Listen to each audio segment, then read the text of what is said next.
ఆత్మబంధులందరికీ నా యొక్క ఆత్మ ప్రణామాలు. ఇంత గొప్ప ధ్యాన జ్ఞాన మార్గాన్ని మనకు అందించిన మహాత్ములైన బ్రహ్మర్షి పితామహ పత్రిజీ దంపతులకు, నాకు జ్ఞానాన్ని అందించిన బ్రహ్మర్షి తటవర్తి వీర రాఘరావు గారి దంపతులకు ఒకసారి ఆత్మ ప్రణామాలు తెలుపుకుంటూ కార్యక్రమం స్టార్ట్ చేసుకుందాం. మాస్టర్స్, కర్మ సిద్ధాంతం మనం ఈరోజు 15వ భాగం తెలుసుకుందాం. మొట్టమొదట ఏంటి ఈరోజు మనం తెలుసుకున్నది అంటే, అసలు సంస్కారం అంటే ఏమిటి? మనోసముద్రంలో వృత్తులు ఏర్పడతాయి. ఇక్కడ వృత్తులు అంటే ఆలోచన తరంగాలు, సుడిగుండాల అని బ్రాకెట్లు నోట్ చేసుకోండి. అవి కొంతసేపు ఉండి తర్వాత సాధారణ చేతనా స్థాయి క్రిందికి వెళ్ళిపోతాయి. అవి అప్పటి వరకు ఉన్న చేతనావస్థ మనస్సు నుంచి లోతుగా ఉండే ఉపచేతన మనస్సులోకి ప్రవేశిస్తాయి. అక్కడ అవి సూక్ష్మంగా మహత్తరంగా పనిచేస్తూ సంస్కారంగా మారతాయి. జాగరూక స్థితిలో చేసిన కర్మ అది స్మృతిలో ఉన్నదైనా, ఉద్వేగపూరితమైనదైనా లేదా సంకల్పమైన చేతనావస్థకు క్రిందనే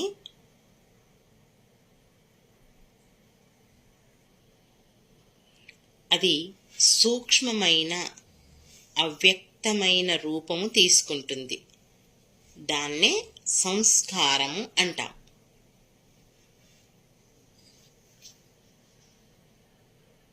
ఇక్కడ సంస్కారం అంటే ఆచారం లేదా సాంప్రదాయం అంతే కదా. మన ఇంటి సంస్కారం, మన ఇంటి ఆచారం, మన ఇంటి సంప్రదాయం అని మనం ఇలా చెప్పుకుంటాం. ఎప్పుడైతే మన ఇంటి ఆచారాలు సంస్కారాలు అని చెప్పుకుంటున్నామో మన మనసులో అవే అలాగే ఉండిపోతాయి. ఒక సుడిగుండాల్లా అవి ఏర్పడిపోతాయి. ఇప్పుడు శ్రావణమాసం వచ్చింది, ఏం చెప్తాము? మా ఇంట్లో ఈ శ్రావణ మాసంలో శుక్రవారం రోజు గౌరమ్మని పెట్టుకుంటాము, శనివారం రోజు ఇది చేస్తాము, సోమవారం అది చేస్తాము, మంగళవారం ఎల్లమ్మ అంటాము, బాలం అంటాము, ఇట్లా రకరకాలుగా మనం చెప్పుకుంటుంటాం కదా. అవన్నీ మన మనసులో ఉండిపోతాయి, సుడిగుండంలా ఏర్పడిపోతాయి. అంటే అవి అట్లాగే ఉండిపోతాయి, అది తరతరాలుగా మనకు వస్తూనే ఉంటాయి. అయితే ఇవి ఈ వచ్చినటువంటి ఆలోచనలు అవి కొంతసేపు ఉండి తర్వాత ఏమంటారు, చేతన ఎరుక స్థాయి క్రిందికి వెళ్ళిపోతాయి. ఎరుకతో ఉంటున్నామా లేదా? మనం మన యొక్క సాంప్రదాయాలకు మనం ఎరుకతో ఉండి మన ఇంట్లో వాళ్ళకు కూడా అవే చెప్తూ పోతున్నాం. తర్వాత అప్పటి నుంచి ఆ చేతనా మనస్సు నుంచి లోతుగా ఉండే ఉపచేతన మనస్సులోకి ప్రవేశిస్తాం. మెల్లిమెల్లిగా మన లోపల ఈ పైన ఉన్న మనసు లోపల ఆలోచనలు ఏవైతే ఉన్నాయో అవి లోతుగా ఉపచేతన అంటే మన చిత్తంలో ముద్రించబడతాయి. మన యొక్క ఆలోచనలు, సాంప్రదాయాలు, ఆచార వ్యవహారాలన్నీ మన ఉపచేతన మనసులో ముద్రింపబడిపోతాయి. అవి అక్కడే ఉండి సూక్ష్మంగా మహత్తరంగా పనిచేసి ఒక సంస్కారంగా అంటే మన యొక్క ఆచార వ్యవహారంలో పూర్తిగా ఉండి మన యొక్క సంస్కారంగా అంటే సాంప్రదాయంగా మారిపోతాయి. అది ఒక్కటే కాదు, మనం శ్రావణమాసం ఒకటే కాదు, మనం ఎలా జీవించాలి, ఎలా ఉండాలి. ఇప్పుడు ఏమంటారు, ఏదైనా మనకు కొన్ని డబ్బులు ఉన్నాయి మన దగ్గర, డబ్బులు ఉన్నప్పుడు ఆ డబ్బుల్ని ఎలా వాడుకోవాలి, దేనికి ఎంత ఖర్చు పెట్టాలి, దేనికి ఎలా చేయాలి, ఇలా ఎన్నో రకాలుగా మన జీవించే విధానం ఉంటుంది కదా. ఆ జీవితంలో మనం అనుకున్న దాన్ని ఒక క్రమ పద్ధతిలో మనం ఎలా అయితే ఊహించి పెట్టుకుంటామో అవన్నీ మన లోపల అలాగే ఉండిపోతాయి. మరి అంతేకాకుండా జాగరూక స్థితిలో చేసిన కర్మ అది స్మృతిలో ఉన్నదైనా, ఉద్వేగపూరితమైన లేదా సంకల్పమైన చేతనావస్థకు క్రిందమైన, అది సూక్ష్మమైన అవ్యక్తమైన రూపము తీసుకుంటుంది. దానే సంస్కారం అంటాం. ఇక్కడ మనం అవగాహన స్థితిలో, మన అవగాహనతో, జాగరూకత అంటే అవగాహన అని చెప్పుకున్నాం. ఈ జాగరూక స్థితిలో మనం చేసే పనులు ఏవైతే ఉంటాయో అవి మనకు జ్ఞాపకంగా ఉండిపోతాయి. కొన్ని మంచి పనులు చేస్తాము, కొన్ని ఆవేశపరంగా చేస్తాము, కొన్ని ఉద్వేగపరంగా చేస్తాము. ఏవి ఎట్లా చేసినా మన మదిలో, మన మైండ్లో అవి జ్ఞాపకాల్లాగా ఉండిపోతాయి కదా. ఒక్కొక్క రోజు మనం మంచిగా ఉంటాం, ఒక్కొక్క రోజు కోపంతో ఉంటాం. ఏవైనా సరే మంచిగా ఉన్నవి గుర్తుంటాయి మనకు, కోపంతో ఉన్నవి గుర్తుంటాయి. 10 మంది మెచ్చుకున్నది గుర్తుంటుంది, 10 మంది మనల్ని అవమానించింది గుర్తుంటుంది. ఏది ఏమైనా మన జీవితంలో మనం ఏం చేసినామో అవన్నీ మనకు గుర్తులా ఉండి అవి మనకు ఒక సంస్కారంలా ఏర్పడిపోతాయి. ఓకే, నెక్స్ట్ స్మృతి అంటే సంస్కారం తిరిగి వ్యక్తమవుట. ఈ సంస్కారాలు ఉపచేతన మనస్సు లేదా చిత్తంలో నిక్షిప్తమై ఉంటాయి. స్మృతి అంటే మనం జ్ఞాపకం అని చెప్పుకున్నాం, మీకు ముందే రాయించాను కదా. సంస్కారం తిరిగి వ్యక్తం అంటే మనం ఏవైతే చేశామో అవన్నీ మనకు తిరిగి మళ్ళీ మళ్ళీ జ్ఞాపకం వస్తుంటాయి. ఇంకా ఇక్కడ ఉపచేతన అంటే స్పృహతో కాకుండా మనసులో జరిగే మానసిక ప్రక్రియ. ఒక్కొక్కసారి మనకు గుర్తు లేకుండానే మన మనసులో అవన్నీ మళ్ళీ మళ్ళీ రిపీట్ అవుతూనే ఉంటాయి. అంటే మనం అనుకుంటాం చూడండి, నేను ఎంత మర్చిపోవాలనుకున్నా మర్చిపోలేకపోతున్నాను. మనకి ఎవరైనా ఏదైనా అవమానించినా, ఎవరైనా ఏమైనా అన్నా వాళ్ళు సారి చెప్పింటారు, మనకు తెలియక అన్నాను, చేశాను అని చెప్పింటారు. అయినా సరే మనకు మళ్ళీ మళ్ళీ అవే గుర్తొస్తుంటాయి. అవి ఎట్లా వస్తుంటాయి అంటే మన మనసులో జరిగే మానసిక ప్రక్రియ. ఓకే, నెక్స్ట్ ఉపచేతన మనస్సునే అచేతన మనస్సు అని పిలుస్తారు. ఈ చిత్తం చిన్న మెదడులో ఉంటుంది. చాలా సూక్ష్మ విషయంతో సహా అన్నీ ఇందులో రక్షింపబడుతుంటాయి. కొద్దిగా కూడా ఎన్నటికీ నష్టపోవు.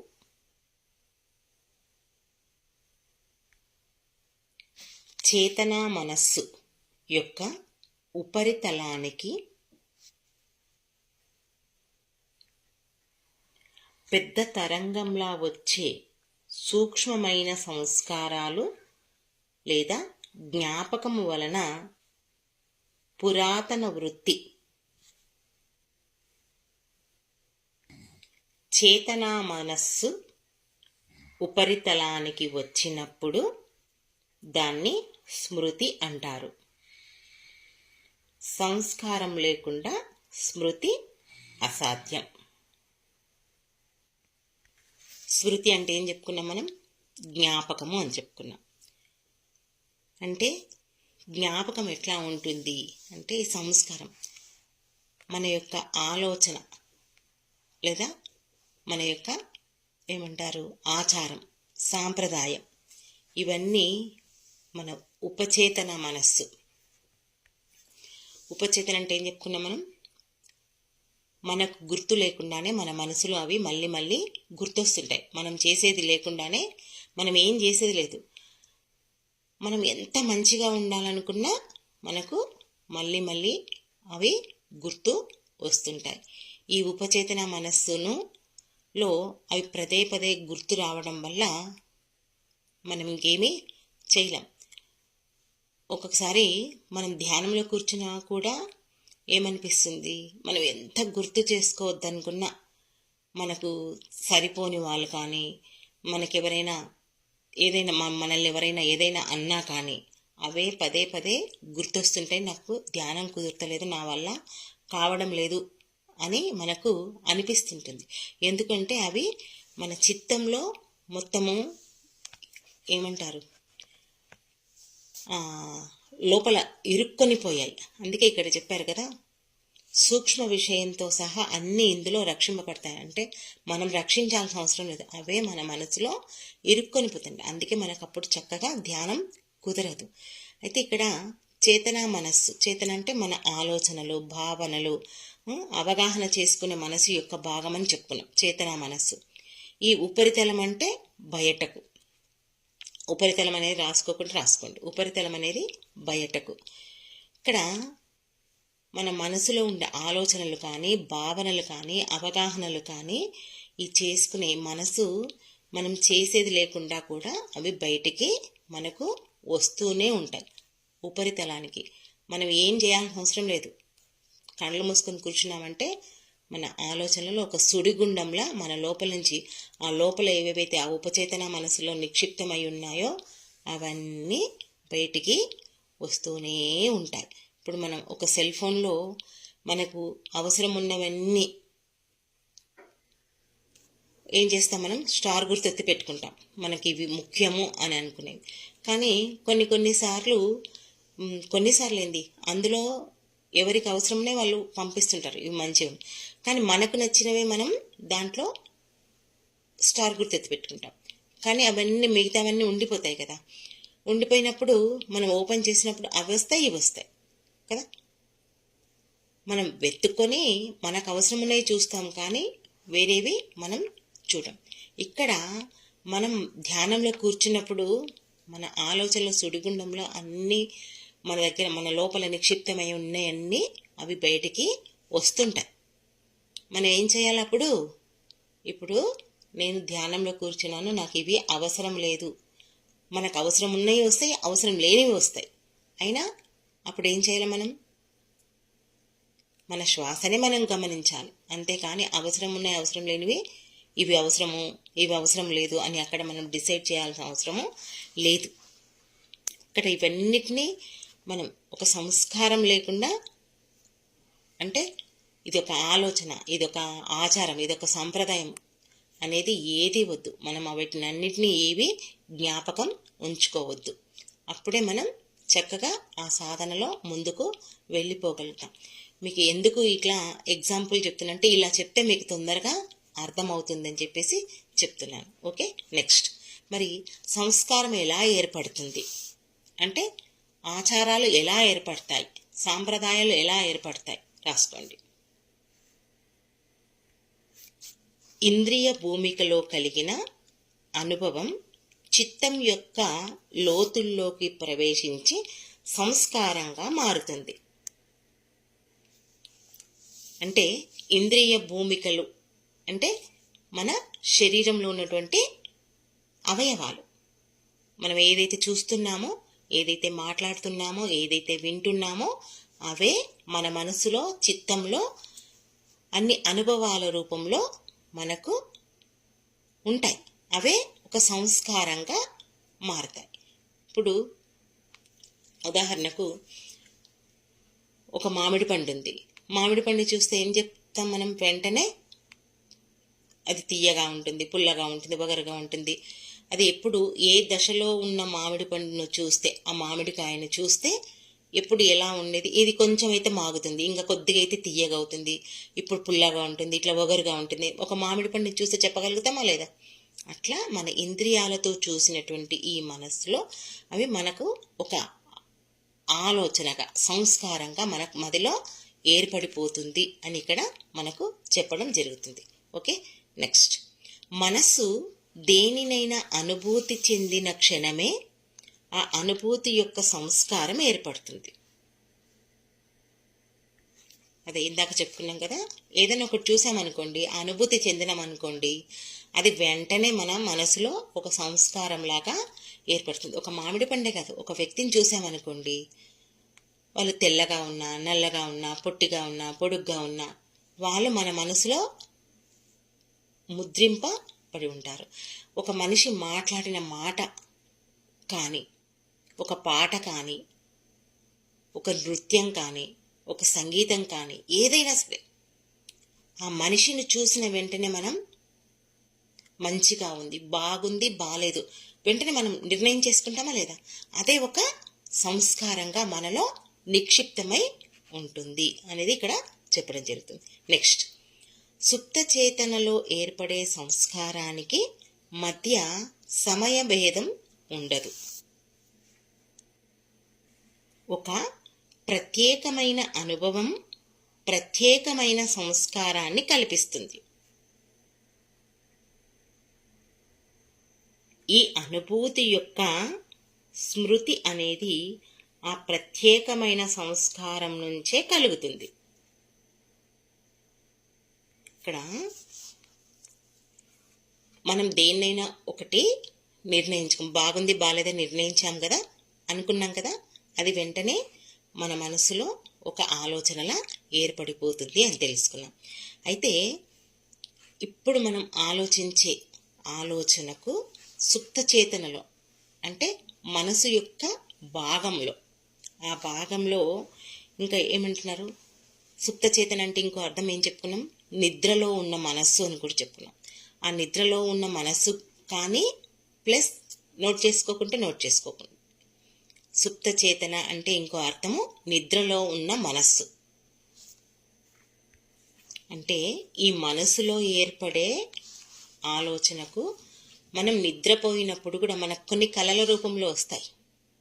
కళలో కూడా మనం కొంతమందిని, మనకు సరిపోని వాళ్ళను ఆ విధంగానే డిసైడ్ చేస్తాం. మనకు నచ్చితే ఒకలాగా, వాళ్ళ గురించి మంచి అభిప్రాయం ఉంటే మనకు వాళ్ళని నిద్రలో కూడా యాక్సెప్ట్ చేస్తాం. లేదంటే అప్పుడు కూడా మనకు వాళ్ళ మీద కోపమే ఉంటుంది కదా, అంటాం వీడు నేను పండుకున్నా కూడా నన్ను నిద్రలో వదలట్లేదురా దేవుడా అని అనుకుంటాం, అవునా లేదా? అంటే ఆ రెండింటి మధ్యలో సమయభేదం అనేది ఉండదు అని ఇక్కడ చెప్పడం జరిగింది. అయితే ఒక ప్రత్యేకమైన అనుభవం ప్రత్యేకమైన సంస్కారాన్ని కల్పిస్తుంది. ఒక మంచి ప్రత్యేకమైన ఒక అనుభవం ఉంది, ఒకటి నచ్చింది, అది మంచి యొక్క సాంప్రదాయంగా లేదా ఇంకేంటి ఆచారంలా మనకు గుర్తుండిపోతుంది. ఇది చేస్తే మనకు బెనిఫిట్, దీనివల్ల మనం బాగుపడతాము, దీనివల్ల మనం ఇప్పుడు అంతెందుకు ధ్యానం గురించి మీకు చెప్తే మీకు తొందరగా అర్థమవుతుంది. మనకేంటి మన మనసు బాగాలేకపోయినా, మనకి ఏదైనా ఆరోగ్యపరంగా ఇబ్బంది కలిగిన, శారీరక పరంగా కానీ మానసికంగా పరంగా కానీ మనకి ఇబ్బంది కలిగిన వెంటనే మనకి ఇప్పుడు ఒకటి ఏమైంది, ఒక గుడ్డి గుర్తు ఏర్పడింది, ధ్యానం చేస్తే అన్నీ బాగైపోతాయి. ఏర్పడిందా లేదా? ఒక ప్రత్యేకమైన అవగాహన వచ్చిందా లేదా? అట్లాగే ఇక్కడ ఒక ప్రత్యేకమైన అనుభవం ప్రత్యేకమైన సంస్కారాన్ని కల్పిస్తుంది. అందుకే మనం ఈ అనుభూతి యొక్క అంటే ఏది ఏమైనా కానీ ఈ ధ్యానం యొక్క అనుభూతిని మనం ఎట్టి పరిస్థితిలో మనం మర్చిపోతామా? ఇంత గొప్ప ధ్యానాన్ని మనకు ఇచ్చినటువంటి ఆ బ్రహ్మర్షి పత్రిని ఎన్నిసార్లు గుర్తు చేసుకుంటాం కదా. ఈ గొప్ప జ్ఞానాన్ని అందించిన పత్రిజీ దంపతులు కానీ తటవర్తి దంపతులను కానీ మనం మర్చిపోతామా? మనం మర్చిపోయినా మన సుప్త చేతన మనస్సు మనల్ని మరవనీయదు. అంటే మన లోపల అలా ముద్రించబడిపోయింది. అంటే మనకు ఒక ప్రత్యేకమైన ఇంపార్టెంట్ అనుభూతి, జ్ఞాపకం అనేది మనకు ఉండిపోయింది, అవునా కాదా? వదిలిపెట్టమంటే వదిలిపెడతారా ఎవరైనా దీన్ని? ఇప్పుడున్న దాంట్లో ఎవరో వదిలిపెట్టారు. ఎందుకంటే మనకు దీని నుంచి ఎన్నో లాభాలు పొందుతున్నాం కూడా, అవునా కాదా? కాబట్టి ఇప్పుడు ఇది మనకు సాంప్రదాయంగా ఆచారంగా ఉండిపోయింది. అంటే ఇది చేస్తే మనకు బాగుంటుంది, నాకు ధ్యానం చేస్తేనే అన్ని రకాలుగా బాగుంటుందబ్బా, లేకుంటే నాకు ఎప్పుడు ఏదో ఒక సమస్య వస్తుంది వెంటనే అనేస్తాం మనం కదా. దీనికి ఇంకా మీకు అర్థం కావడానికి ఒక ఎగ్జాంపుల్ రాసుకోండి, నోట్ చేసుకోండి. మీరు మొదటిసారి బెల్లం రుచి చూసినప్పుడు మీకు బెల్లం గురించి తెలుస్తుంది, దాని రుచి తెలుస్తుంది. అది బెల్లమనే వస్తువనే తెలుస్తుంది. అప్పుడు సుప్త చేతన మనస్సులో ఒక సంస్కారం ఏర్పడుతుంది. ఏ సమయంలోనైనా ఈ సంస్కారం ఆ వస్తువు యొక్క స్మృతిని, దాని గురించి అవగాహనను మీకు కలిగిస్తుంది. వస్తువు దాని గురించి అవగాహనను మీకు కలిగిస్తుంది. వస్తువు దాని గురించి అవగాహన వేర్వేరు చేయొచ్చు, కానీ ఆ రెండు విడదీయరానివి. ఇప్పుడు మనం చెప్పుకున్నాం, ఒక వ్యక్తిని చూడంగానే పొడవు, పొట్టి, తెల్లగా, నల్లగా, ఒక నృత్యము, ఇలా ఎన్నో రకరకాలుగా చెప్పుకున్నాం కదా. అదే విషయం ఇక్కడ ఈ బెల్లం గురించి ఇంకా ఈజీగా మనకు అర్థమయ్యే విధంగా మనం ఇప్పుడు చెప్పుకుంటున్నాం. బెల్లం చూసినప్పుడే అది బెల్లం అని తెలుసు, అది తింటే తీయగా ఉంటుందని తెలుసు కదా. చూసిన వెంటనే మనం దాన్ని చెప్తాం, తీయగా ఉంది బెల్లము అని చెప్తాం. అది మనకు ఇంకా అది నిద్రలో అయినా ఎప్పుడైనా మనకు అదొక గుర్తులాగా ఏర్పడింది. ఇవి రెండు తెలుసు. అయితే ఇక్కడ బెల్లాన్ని, మనసును రెండింటిని వేరు చేయొచ్చు, చెప్పొచ్చు, కానీ రెండింటిని విడదీయలేం. అంటే బెల్లం చూసిన వెంటనే గుర్తుపడతావా లేదా, చెప్తావా లేదా, అదే చెప్తున్నాడు ఇక్కడ. ఆ వస్తువు యొక్క అవగాహన వేరు వేరు అని చెప్పొచ్చు, చెయ్యొచ్చు, కానీ ఆ రెండు విడదీయలేం. ఇది బెల్లం అని చెప్పొచ్చు, ఇది మనసు అని చెప్పొచ్చు, ఇంకోటి ఏదైనా సరే. ఒక వస్తువుని చూస్తే అది వేరు, ఇది వేరు అని చెప్పొచ్చు, కానీ మన మనసులో ఏదైతే ముద్రింపబడిపోయిందో దాన్ని మనం వేరు చేయలేం. ఇప్పుడు మనకి ఎవరైనా పడరాని వ్యక్తి ఉంటారు కదా జీవితంలో. మన జీవితంలో ఇక్కడ మనం ధ్యాన మార్గంలోకి వచ్చిన తర్వాత అన్నీ తెలుసుకున్నాం. ఇప్పుడు నీవు ఆత్మే, నేను ఆత్మే, అందరము ఒకటే అనే విషయం ఇప్పుడు తెలుసుకున్నాం. కానీ ఇప్పటికి ఇంకా ఉండగలుగుతున్నామా మనం? మనకి ఎవరైనా సరిపోయిన వాళ్ళు ఉంటే వెంటనే మన మనసులో వచ్చేస్తుందా లేదా? వచ్చేస్తుంది. ఇంకా మనం పోలేదు, ఇంకా మనకు ఆ గుణం పోలేదు కదా.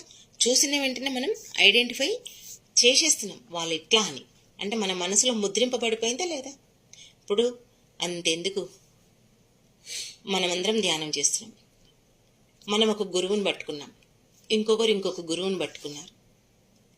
నా గురువే గొప్ప అని చెప్తున్నామా లేదా? పక్కన గురువు గొప్ప అని చెప్తున్నామా మనం? ఇక్కడెక్కడ పోయింది? మరి అందరము ఆత్మలమని చెప్తున్నాము. అంటే ఇంకా మన మనసులో పోలేదు. మేము ఎవరు శిష్యులు అంటే ఏం చెప్తున్నాం? మనందరి గురువు పత్రి గారే, తటవర్తి దంపతుల శిష్యులమని చెప్తున్నాం. వేరే వాళ్ళు వేరే చెప్పారనుకోండి, ఆయన ఏం చెప్తాడు అని వెంటనే మనం విమర్శిస్తున్నాం. ఇంకా మనలో ఆ గుణం పోలేదు. ఇక్కడ నేను నీవు ఒకటే ఆత్మ అనే విషయం పెట్టుకుంటున్నాం, మనసులో అనుకుంటున్నాం, ఇంకా ఆచరణలోకి రాలేదు. నీవు నేను వేరే అని చూపిస్తున్నా. అంటే ఇక్కడ మనమందరము ఆత్మలమనే విషయం ఇది విడదీయరాంది. కానీ ఈ శరీరం యొక్క చూస్తున్నాం, ఈ శరీరాన్ని చూసి నీవు వేరే నేను వేరే అని మనం ఇక్కడ చెప్పుకుంటున్నాం కదా, మనకు వేరుగా కనిపిస్తున్నాయి. మన మనసులో ఇంకా ఆ భావన పూర్తిగా పోలేదు. అర్థమవుతుంది కదా. Okay, next. బాహ్యమైన స్పందనల ద్వారా ఏ వస్తువునైనా మనస్సులోని సంస్కారాన్ని తట్టిలేపుతుంది.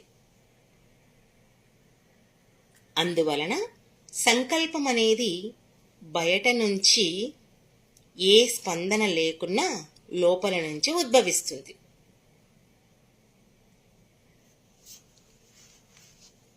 ఇప్పుడు బయట కనిపించే స్పందన, మనం చూస్తున్నాం ఒక వస్తువును, ఏ వస్తువునైనా మనం చూస్తేనంటే అది మనకు మన మనసులో ఒక సంస్కారం లాగా ఏర్పడిపోతుంది. ఇక్కడ సంస్కారం అంటే ఏం చెప్పుకున్నాం మనం? ఆలోచన, సాంప్రదాయము, ఆచారము అని చెప్పుకున్నాం కదా. అది మన మనసులో వెంటనే ఏర్పడుతుంది. అది మన యొక్క సంకల్పం వలన, అంటే మన మనసులో కలిగే ఆలోచన వలన ఇక్కడ బయట నుంచి ఏ స్పందన, మనం ఏమి ప్రత్యేకంగా ఆలోచించాల్సిన ఆలోచన అవసరం లేదు. ఆటోమేటిక్గా మనకు వచ్చేస్తుంది. మన లోపల నుంచి దాన్ని గుర్తిస్తున్నాం. ఉదాహరణకు ఒక ఆవును చూసాం. మనం ఆవును చూస్తే వెంటనే గుర్తిస్తామా లేదా? వెంటనే అది ఆవు అని మనం చెప్పగలుగుతాం. మనం ఎందుకంటే ఆ మానసికంగా మన లోపల ముద్రింపబడిపోయింది. అది ఆవు అనే విషయం మనకు ముద్రింపబడిపోయింది. ఇప్పుడు ఓ చెట్టును చూసాం. పలానా విత్తనం నుంచి ఈ చెట్టు వచ్చిందని చెప్తాం. విత్తనాలను చూసినాం. ఆ విత్తనాలను చూస్తే ఏమనుకుంటాం మనం? ఈ విత్తనం నుంచి ఈ చెట్టు వస్తుంది. విత్తనం నుంచి చెట్టు. ఇప్పుడు అంటుంటారు, ఏమంటారు, కోడి ముందా గుడ్డు ముందా? చెప్పగలుగుతారా ఎవరన్నా? ఎవ్వరు చెప్పలేరు. గుడ్డు ముందా అని చెప్తున్నావు. ఎలా వచ్చింది గుడ్డు ఎలా వచ్చింది? ఎవరు అది నిర్ణయించలేదు. ఆ సృష్టికర్తకే అది సాధ్యం. అట్లాగే మన మనసులో ఈ సంకల్పం అనేది మనకు కల్పిస్తుంది. మనలో కలిగే ఆ సంకల్పమే ఆ సంస్కారానికి కారణమవుతుంది. మీరు మళ్ళీ కన్ఫ్యూజ్ కావద్దు. నేను అందుకే మీనింగ్ మొత్తం మీకు రాయించాను. సంస్కారం అంటే ఏంది, చేతన అంటే ఏంది, ఉపచేతన అంటే ఏంది, స్మృతి అంటే ఏంది, ఇవన్నీ రాయించాను. మీకు అర్థం కాకుండా అడగండి, కానీ కన్ఫ్యూజ్ కాకండి. అయితే మనలో కలిగే ఆ సంకల్పానికి ఈ సంస్కారం కారణమవుతుంది. మనలో కలిగే ఆలోచనకు మన యొక్క సంస్కారానికి మనలో ఏర్పడే ఆలోచన కారణం అవుతుంది. మరి ఈ చక్రంలో బీజం ఉందా వృక్షం ఉందా అనే న్యాయాన్ని మనం చెప్పలేము. అది మనం గుర్తుపెట్టుకోవాలి. మన మనస్సులో ఏర్పడేటటువంటి వృత్తి అంటే ఆలోచన ఒక సంస్కారాన్ని కల్పిస్తే అది ఇంకో వృత్తికి కారణమవుతుంది. అంటే ఇంకో ఆలోచనకు, ఒక ఆలోచన వచ్చి ఆగుతుందా మనకు? ఇంకొక ఆలోచన వస్తుందా లేదా? ఒక ఆలోచన ఇంకో ఆలోచన. ఒక విత్తనం చెట్టుకు కారణం ఎలా అవుతుందో, ఒక చెట్టు విత్తనానికి కారణం ఎలా అవుతుందో, ఒక ఆలోచనకు ఇంకొక ఆలోచన కారణం అవుతుంది. కాబట్టి మన బాహ్యంలో కలిగే ఈ స్పందనలు కానీ ప్రేరణలు కానీ ఇవన్నీ విత్తనాల వంటివి, ఈ సంస్కారాల వంటివి. ఇవన్నీ మనలో వచ్చేటటువంటి ఏమంటారు, మనకు వస్తున్నటువంటి కర్మలకు కారణాలు అవుతాయి. కర్మ అంటే ఇక్కడ మనకొచ్చే కర్మలు అనుకోవచ్చు, లేదా మనం మన చేతులతో చేసే కర్మలు, ఆ కర్మలకు కారణం అవుతాయి. ఈ వృత్తులు మరియటువంటి సంస్కారాలే మన యొక్క జీవిత చక్రాన్ని నడుపుతూ ఉంది. కానీ ఎప్పుడైతే మనం ఈ దివ్య జ్ఞానం పొందుతామో అప్పుడే ఇవన్నీ మన నుంచి అంతమవ్వడానికి అవకాశం కాదు, అంతమవుతాయి. ఎప్పుడైతే ఆ దివ్య జ్ఞానం పొందుతామో మన యొక్క ఉన్నటువంటి ఆ కర్మలన్నీ ప్రకృతిలో లయం అవుతాయి. అంటే మోక్షాన్ని పొందుతాం, అంతే కదా. జీవన్ముక్తిని, మోక్షం పొందాలి అంటే మనం జ్ఞానం పొందాలి. అందుకే మనం ఇక్కడ మోక్షం అంటే ఇంకొకటి కూడా చెప్పుకోవచ్చు. మనం తెలుసు, మీకు అందరికీ మర్చిపోయి ఉంటారు. ఏంటి? మనం జీవించి ఉండగానే మోక్ష స్థితిని పొందాలి. చనిపోయాక వచ్చే మోక్షం కాదు. మనం జీవించి ఉండగానే ఈ మోక్షాన్ని పొందాలి.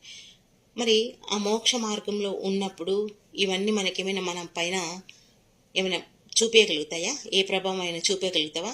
ఎలాంటి ప్రభావాన్ని చూపించాలి? ఎవరైనా ఎలాగైనా ఉండాలి, ఎవరైనా ఎలాగైనా జీవించని, మనం మాత్రం సాక్షిభూత స్థితిలో ఉండాలి అనుకుంటున్నామా లేదా? చెప్తున్నా లేదా మన గురువులు మనకు? కాబట్టి మనం ఇవన్నీ నిరంతర ధ్యాన సాధన వల్లనే మనకి ఇవన్నీ సాధ్యం అవుతాయి. అప్పుడే మనం ఈ జ్ఞానాన్ని అందుకుంటాము. ఆ మోక్ష స్థితిలో జీవించడానికి మనకు అవకాశం ఉంటుంది. మోక్ష స్థితిని ఎప్పుడైతే పొందుతామో ఇంకా మనం ఈ భూమి మీదకి రావాల్సిన అవసరము లేదు. అందుకే మనం ఎప్పుడో చనిపోయాక వచ్చే ఆ ముక్తి కోసం కాకుండా మనం బ్రతికున్నప్పుడే ఆ జీవన్ముక్త స్థితిని పొందడానికి అనునిత్య సాధన, స్వాధ్యాయ, సజ్జన సాంగత్యాలతో మనం నిరంతరం చేస్తూ పోదాం. ఓకే మాస్టర్స్, ఈ అవకాశం నాకు ఇచ్చినందుకు మీ అందరికీ నా యొక్క కృతజ్ఞతలు. Thank you. మరికొంత సమాచారం రేపటి క్లాస్లో తెలుసుకుందాం.